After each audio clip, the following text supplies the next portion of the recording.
को powered by घड़ी detergent powder. पहले इस्तेमाल करें फिर विश्वास करें। नमस्कार, बहुत स्वागत आप सभी का। जी मध्य प्रदेश छत्तीसगढ़ देख रहे हैं आप और आपके साथ मैं हूं कीर्ति दीक्षित। छत्तीसगढ़ में पहले चरण का चुनाव बस्तर सीट पर होगा और ये वो सीट है जो बीजेपी का गढ़ मानी जाती थी, लेकिन 2019 में ये सीट कांग्रेस के खाते में चली गई। ऐसे में इस बार बीजेपी की कोशिश है कि एक बार फिर सीट पर कमल खिलाया जाए। अब बीजेपी के प्रत्याशी इस मिशन को कितनी धार दे पाएंगे? 24 की सरकार में आज बात इसी मुद्दे पर। मैं दादी का नाम से फेमस हूँ। मैं जब जगह जाता हूँ हाथ उठाने बोलता हूँ। मेरे को कितना जानते हो? इतना बड़ा बच्चा भी पहले उठा था। कवासी लकमा को इसलिए दिया गया कि उस क्षेत्र से उनको वोट मिले, लेकिन अब बस्तर के जनता, छत्तीसगढ़ के लोग पहचान चुके हैं। इस बार उनका जमानत जब्त हो जाएगा।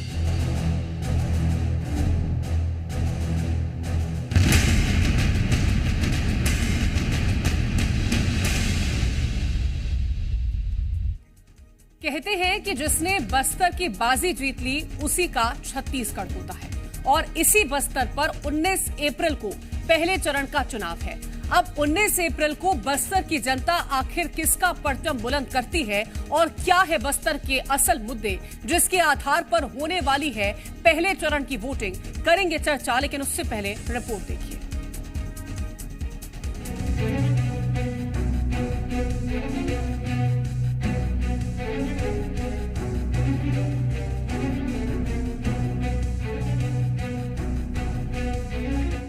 लोकसभा चुनाव का सियासी रण अब भीषण होता जा रहा है। 19 अप्रैल को पहले चरण का चुनाव होना है और उस चुनाव से पहले नेताओं ने पूरा दमखम लगा दिया है। बात छत्तीसगढ़ की करें तो यहाँ पहले चरण में बस्तर सीट पर चुनाव होना है और सीट पर नक्सलवाद के अलावा कई ऐसे मुद्दे हैं जो राजनीतिक पार्टियों पर हमेशा भारी पड़ते आए हैं। इस बार हुई हम आम जनता की महंगाई का मुद्दा है जी। तो महंगाई आपके बजट को बिगाड़ रहा है जी। पानी भी इतना हो गया कि पानी भी बढ़ गया। पानी भी बढ़ गया क्योंकि बिजली बढ़ गया। एक तरफ लोगों के मुद्दे हैं तो वहीं दूसरी ओर बस्तर सीट पर उतरे कांग्रेस और बीजेपी के प्रत्याशियों ने जीत का दावा ठोक दिया है। अब ये दावा कितना खरा साबित होता है वो तो 19 अप्रैल को जनता जनार्दन ही तय करेगी। मैं दादी का नाम से फेमस हूँ। मैं जब जगह जाता हूँ हाथ उठाने बोलता हूँ। मेरे को कितना जानते हो? इतना बड़ा बच्चा भी पहले उठा था। मैं हेलीकॉप्टर पर किसी के भी जाता है, सेना का भी जाता है, तो बच्चे नीचे से बोलता है कवासी दादी जा रहा है। और जब बेटा को होता है मेरा नाम हाथ उठाने पूरा उठाते हैं। उसका नाम साथ उठा बोलने से इधर ही उठाते हैं। उधर सुकमा में ना, दंतेवाड़ा में ना, बीजापुर में ना। बत्रा का बड़ा सेहरा हमारा चुनाव संचालक है, चुनाव का प्रभारी है लेकेश्वर बघेल। वो पुजारी भी है, बत्रा समाज का बड़ा आदमी है, इसलिए उसका बोलने से कोई अंतर होने वाला नहीं, कोई लाभ होने वाला नहीं। पूरा छत्तीसगढ़ के बस्तर के जनता आज ऑलरेडी मुद्दा बना चुके हैं।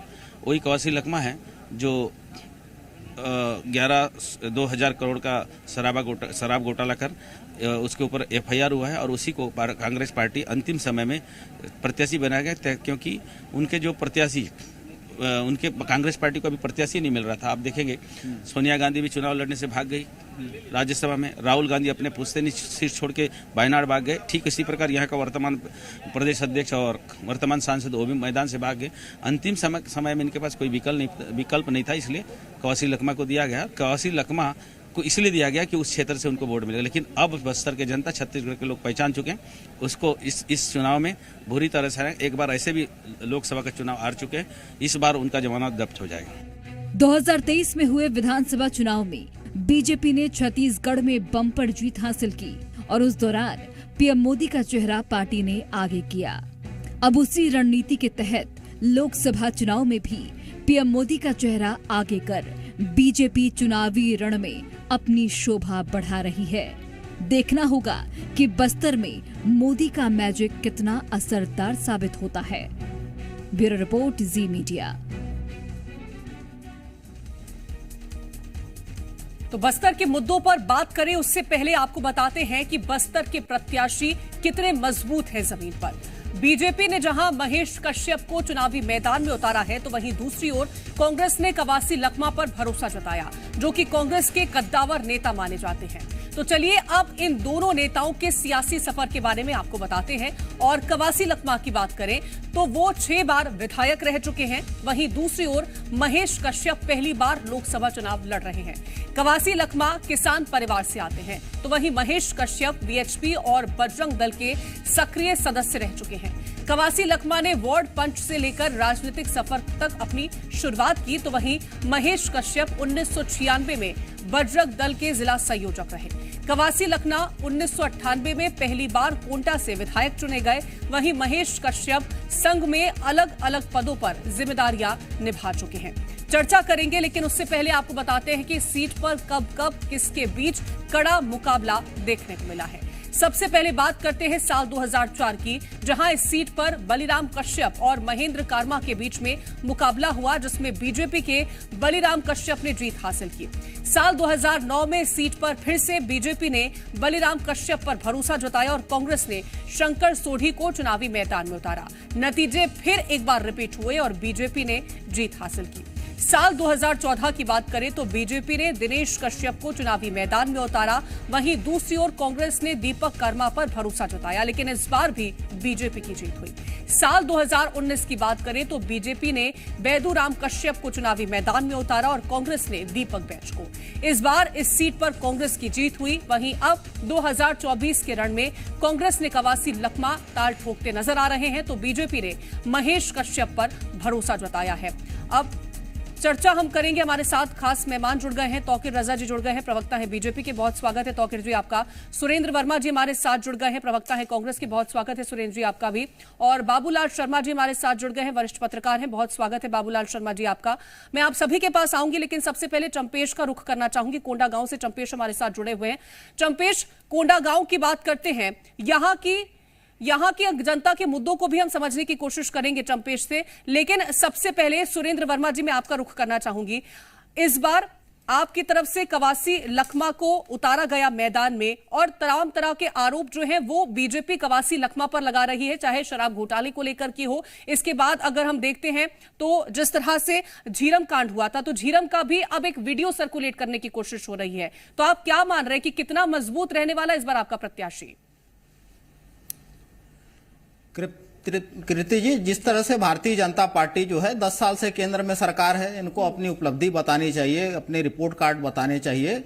जिन मुद्दों को ये लेके जा रहे हैं, शराब घोटाले के मामले में पिछले ही हफ्ते माननीय सर्वोच्च न्यायालय ने अवैधानिक करार दिया है ईडी की कार्रवाई को शराब के मामले में, जो 3 साल से भारतीय जनता पार्टी को के षड्यंत्र को ईडी के माध्यम से अमल किया जा रहा था, उसके संदर्भ में सुप्रीम कोर्ट ने तीखी टिप्पणी की है। झीरम कांड के मामले में 11 साल हो गए। एनआईए केंद्रीय एजेंसी है, जब से केंद्र में मोदी की सरकार आई है जांच की दिशा को भटकाया जा रहा है। तो ये इन दोनों मामले में भाजपा का स्टैंड ये प्रमाणित करता है कि इनके पास मुद्दे नहीं है। असलियत यह है कि बस्तर में जो है बस्तर की संस्कृति, बस्तर की समृद्धि को बेचने और बचाने की लड़ाई है। जिस तरह से नंदराज पर्वत अडानी को बेचे डबल इंजन की सरकार में, अब एनएमडीसी का जो नगरनार प्लांट है, जो एनएमडीसी का है 20,000 करोड़ से ज्यादा का वहां पर लागत लग चुका है। और बस्तर के युवाओं को भरोसा था कि नवरत्न कंपनी के सरकारी उपक्रम के लगने से रोजगार मिलेगा, अब केंद्र के दीपम की साइट में उसको भी बेचने के लिए रखा गया है। जिस तरह से केंद्र की मोदी सरकार ने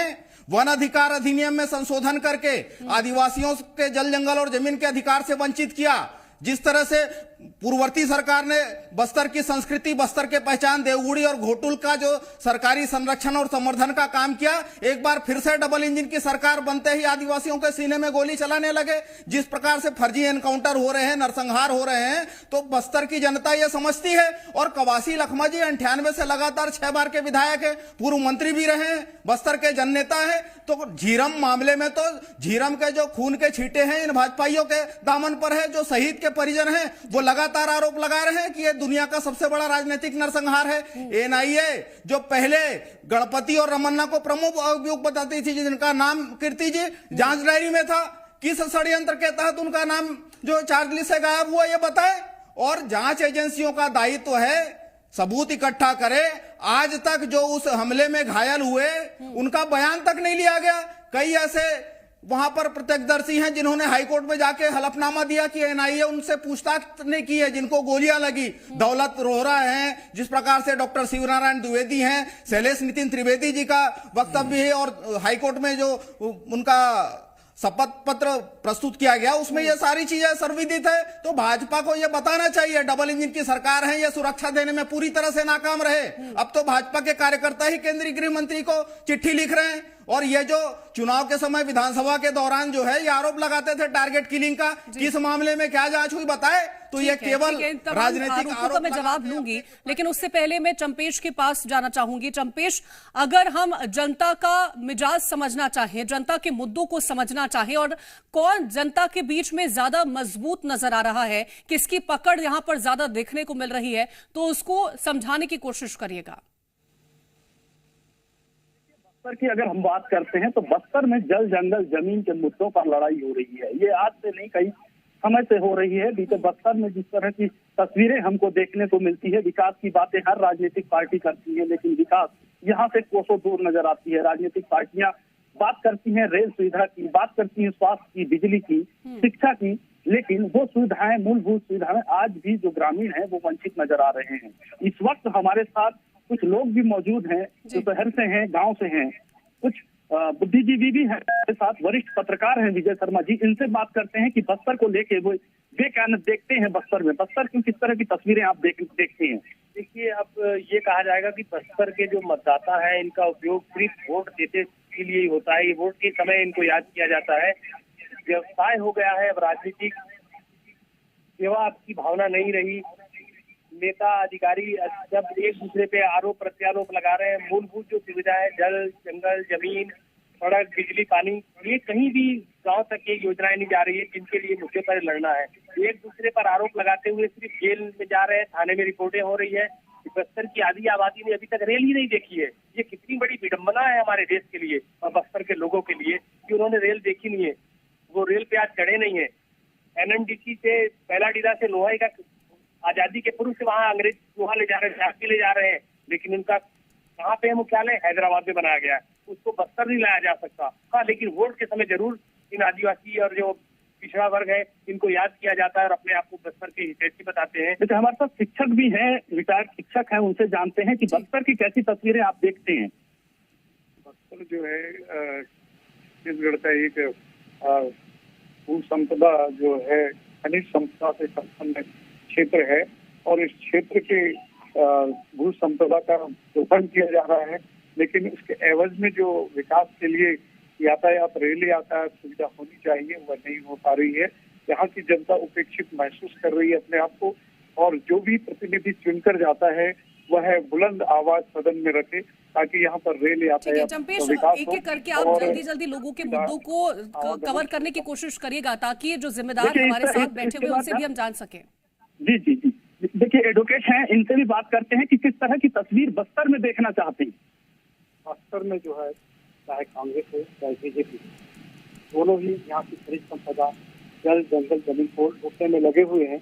और रही बात रेल की, तो भाजपा सरकार ने कहा था कि अगस्त माह से जो है बस्तर में जो है रेल लाइन का काम शुरू किया जाएगा, लेकिन आज अगस्त गुजर गया, अप्रैल आ गया, यहाँ रेल लाइन का कार्य शुरू नहीं हुआ है। दोनों ही पार्टियां हमेशा बस्तर में जो है लोगों को दगा देती रही है। ऐसी स्थिति में युवा भी हैं हमारे साथ, उनसे भी जानते हैं कि क्या सोचते हैं। आप तो यूथ हैं सर। अगर बस्तर की बात किया जाए तो बस्तर की जो मुख्य समस्याएं हैं जो कि ना ही कभी खत्म होती है और ना ही मुझे लगता है आगे चलकर खत्म होगी। पहली समस्याएं हैं बेरोजगारी। ना बेरोजगारी, अगर कितनी सरकार आती है जाती है, लेकिन बेरोजगारी की दर है ना घटती है ना बढ़ती है। मेरे साथ और अन्य युवा खड़े हुए हैं बेरोजगारी को लेकर, जो मेरे साथ युवा वर्ग के हैं। ऐसे लोग जो है कि मतलब बेरोजगार है, पढ़े लिखे हैं लेकिन शिक्षित बेरोजगार है, उनको अभी तक मतलब रोजगार नहीं मिला। बेरोजगारी का मुद्दा युवा उठा रहे हैं। मैं इस मुद्दे पर सुरेंद्र वर्मा जी आपके पास आऊंगी, लेकिन तौकीर रजा जी 6 बार के विधायक हैं और आपके पहली बार के प्रत्याशी हैं, कितना मजबूत मान रहे हैं? क्योंकि जनता के मुद्दों को आपने सुन लिया होगा, जनता अभी भी कह रही है कि रेल की जरूरत है और अभी तक बस्तर की जनता ने रेल तक नहीं देखी। देखिए, ऐसा है कि खोखला करती रही दीमक उसे, खोखला करती रही दीमक उसे, और लकड़ी समझते, लकड़ी को जो है भ्रम में रही कि लगाव से ज्यादा है।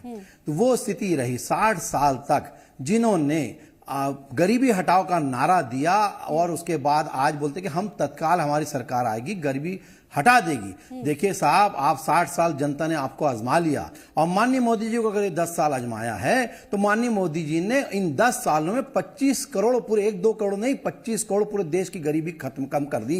ये अपने आप में बहुत बड़ी उपलब्धि है। ये अपने आप में ये बताता है। रही बात झीरम कांड की, अभी बात कर रहे थे, और साथ ही साथ मैं एनएमडीसी पे भी आऊंगा, नगरनार पे। देखिए, नगरनार की अगर नींव की रखने की बात करें तो नगरनार की नींव माननीय बलिराम कश्यप जब 1998 से वो चुनाव जीतते आ रहे हैं बस्तर में, आज तक आप देखिए 2019 तक माननीय बलिराम कश्यप जी ही सिर्फ जीतते रहे हैं, और बस्तर में भाजपा का ही गढ़ रहा है। सिर्फ एक 2019 से अभी तक की स्थिति आपको पता है। और आज भी स्थिति यह है कि आज भारतीय जनता पार्टी को सर आंखों पर जनता उठाने को तैयार बैठी है। झीरम कांड की बात कर रहे थे हमारे भाई मित्र जो सुरेंद्र वर्मा जी, तो यह बता दूं कि झीरम कांड के सबूत तो आपके लबरे पूर्व मुख्यमंत्री भूपेश बघेल जी जेब में रखे रहे, अर्बन नक्सल को अपने सलाहकार बना के बैठे रहे। आपने सबूत क्यों नहीं निकाला?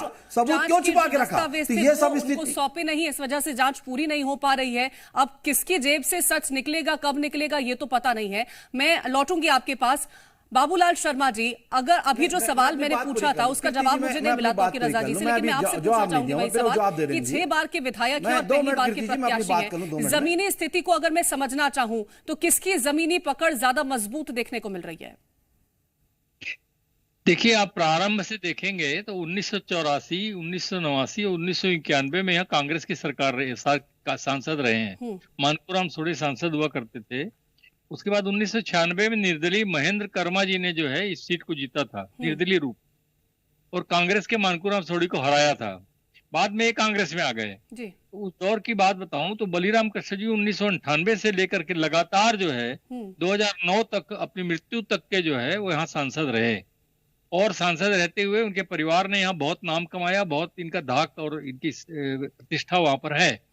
इसके कारण उनके लड़के दिनेश कश्यप जो है अगले सांसद बने, और 2019 से फिर से कांग्रेस के दीपक बैज जो है इन्होंने इस सीट को वापस ले लिया, छीन लिया, और इस बार फिर उम्मीद जो है कांग्रेस को अपनी इसी रूप में दिख रही है, क्योंकि दीपक बैज वहां पे जीते थे और 40,000 के ऊपर के मार्जिन से जीते थे। इसलिए जो है उम्मीद जो है वो कवासी लखमा के नाम से इनको जाता है। लेकिन कश्यप परिवार का भी एक धाक वहां पर है, और कश्यप जो है वो इस वक्त जो है महेश कश्यप के साथ में लगे हुए हैं। तो क्या बढ़ेगा, टक्कर जबरदस्त होगी निश्चित रूप से। जो है कहीं ना कहीं जो है ये जो मानपूराम सोढ़ी और बलिराम कश्यप का एक गढ़ रहा है जगदल, अब जो है वो कांग्रेस के पास आता है या भारतीय जनता पार्टी के पास जाता है, ये देखने वाली बात होगी। कश्यप परिवार का प्रभाव बढ़ता है या लखमा की अपनी योग्यता जो है, उनकी जो पहुंच है, उनकी जो पकड़ है वो काम आती है, ये देखने वाली बात। ठीक है सुरेंद्र वर्मा जी, अभी आप जब युवाओं को सुन रहे होंगे तो सबसे पहला मुद्दा जो युवा ने उठाया वो बेरोजगारी का रहा, लेकिन आपकी जब सरकार रही तो आपने कहा कि सबसे कम बेरोजगारी दर यहाँ पर है और यहाँ पर लोगों को किसी तरह से रोजगार को लेकर के परेशानी नहीं है, बहुत डेवलपमेंट हमने किया। लेकिन फिर आज जब 5 साल आपका कार्यकाल बीत गया और 3 महीने और बीते हैं दूसरी सरकार के, फिर बेरोजगारी कहां से पैदा हो गई? कीर्ति जी, निश्चित तौर पर आज न केवल बस्तर भर की, पूरे देश में सबसे बड़ी समस्या महंगाई और बेरोजगारी है। देश में 30 लाख पद खाली हैं केंद्रीय विभाग। लेकिन सुरेंद्र वर्मा जी, 3 महीने में अचानक से बेरोजगारी दर इतना बढ़ कैसे जाता है? मैं अपनी बात पूरी कर लूं। बिल्कुल, देखिए कीर्ति जी, ये वही बस्तर है जहां इन्होंने भर्तियां रोक रखी थी। एनएमडीसी की भर्ती परीक्षा ये नागपुर में लिया करते थे ताकि संघी भाजपाइयों को वहां भर्ती कर सके। हमारी सरकार ने भर्ती परीक्षा दंतेवाड़ा और जगदलपुर में की। डीआरजी स्थानीय स्तर पर अलग से भर्ती बोर्ड बनाया, वहां के युवाओं को अवसर मिले, इसलिए दंतेवाड़ा जगदलपुर में परीक्षाएं शुरू हुई। वहां स्थानीय लोगों को डीआरजी में, जिला में, पुलिस बल में, हमारी महिला बहनें अलग अलग बटालियन बने। दुर्गा और दंतेश्वरी बटालियन जो है उसके उदाहरण है। मूल बात देखिए, रोजगार के नाम पर जब भाजपा की सरकार आती है, छत्तीसगढ़ की उपेक्षा, छत्तीसगढ़ में इनके कुशासन में जिस तरह से कुपोषण, एनीमिया, मलेरिया से होने वाली मौत और ये जो शिक्षा और स्वास्थ्य में जो बदहाली थी, 412 स्कूल इसी बस्तर में 15 साल में बंद किए। दूसरा उदाहरण आपने सुना होगा कीर्ति जी कि कोई सरकार स्कूल बंद करे। इसी बस्तर में 412 स्कूल रमन राज में बंद हुए थे, जिसको हमारी सरकार ने शुरू किया। एकमात्र मेडिकल कॉलेज हुआ करता था जगदलपुर में, हमारी सरकार ने 5 साल के भीतर 2 मेडिकल कॉलेज खोले, एक कांकेर में, दूसरा गीदम में। तो यह उदाहरण है सुशासन का। 1900 से ज्यादा वेलनेस सेंटर खोले। जिस प्रकार से बेरोजगारी में निश्चित तौर पर हमने तो जिलों में अलग से भर्ती बोर्ड गठित किया था। बस्तर में जो वनोपज का प्रोसेसिंग है 7 से बढ़ा के 54 वनोपज खरीदे। जब केंद्रांश मोदी सरकार ने 1 अप्रैल 2019 को बंद किया था तेंदुपत्ता संग्राहकों का, तो शहीद महेंद्र कर्मा के नाम पे हमारी सरकार ने जो है वो शुरू किया। जिस प्रकार से ये इनकी दुर्भावना देखिए, जो जमीनें छीन के ये रखे थे लोहारी गुंडा में, वो 4200 एकड़ जमीन बिना पैसे के निःशुल्क वापस करने का काम जो है वो भूपेश सरकार ने किया। बहुत सारे आरोप सुरेंद्र वर्मा जी ने आप पर लगा दिए हैं तौकीर जी, और ये जिस तरह से आपने कहा कि 60 साल तक कांग्रेस की यहाँ पर सरकार रही है और 15 साल का कार्यकाल आपने फिर बिल्कुल वहां पर जिक्र नहीं किया 15 साल का। तौकीर रजा जी, कीर्ति जी मेरे को बोल रहे हैं? जी जी जी, आपने 15 साल का जिक्र एक बार भी नहीं किया। लेकिन देखिए वही मैं बात कर रहा था, आपने मेरे को मौका नहीं दिया। उसके बाद आपने समय में मैंने बोला 2 मिनट मेरे को और बोलने दीजिए तब मैं बात करूंगा। देखिए हमारी सरकार में, माननीय डॉक्टर रमन सिंह की सरकार में जो विकास की गंगा बहाई, आपकी रोड की बात करें, विकास का और डेवलपमेंट अगर देखा जाए, इंफ्रास्ट्रक्चर की बात करें, तो जितना विकास भारतीय जनता पार्टी की सरकार 15 सालों में करी, इन्होंने भ्रष्टाचार में उसको गर्त में डुबा दिया। आप देखिए छत्तीसगढ़ राज्य जो है सिर्फ भ्रष्टाचार का बोलबाला रहा। ये जितनी आप ये बात बता रहे हैं, आपने बताया कि बस्तर में जो जमीन वापस करे, भाई साहब अगर बस्तर में वो जमीन ने टाटा को दी गई थी, टाटा वहां इंडस्ट्रीज आती तो वहां के लोगों को रोजगार मिलता। आपने उस रोजगार को खाने का काम अगर किसी ने किया है और बस्तर की लोग जनता के खिलाफ अगर कोई काम किया वो आपने किया है, हमने कभी नहीं किया। यूथ को ठगने का काम अगर किसी ने किया है वो आपके, लेकिन शायद आप दोनों में से किसी ने भी यूथ को सुना नहीं, क्योंकि यूथ का यही कहना है कि वादे तो दोनों ही पार्टियां करके आती हैं, लेकिन जब सत्ता में आ जाती है तो उन वादों पर काम नहीं करती है। लेकिन अब की बार यही यूथ वोट देने वाला है। अब किसको वोट देगा, किसके वादों पर भरोसा करेगा, ये हम देखेंगे। बहुत महत्वपूर्ण रहने वाला है। फिलहाल बहुत शुक्रिया आप तीनों को हमारे साथ इस चर्चा में जुड़ने के लिए।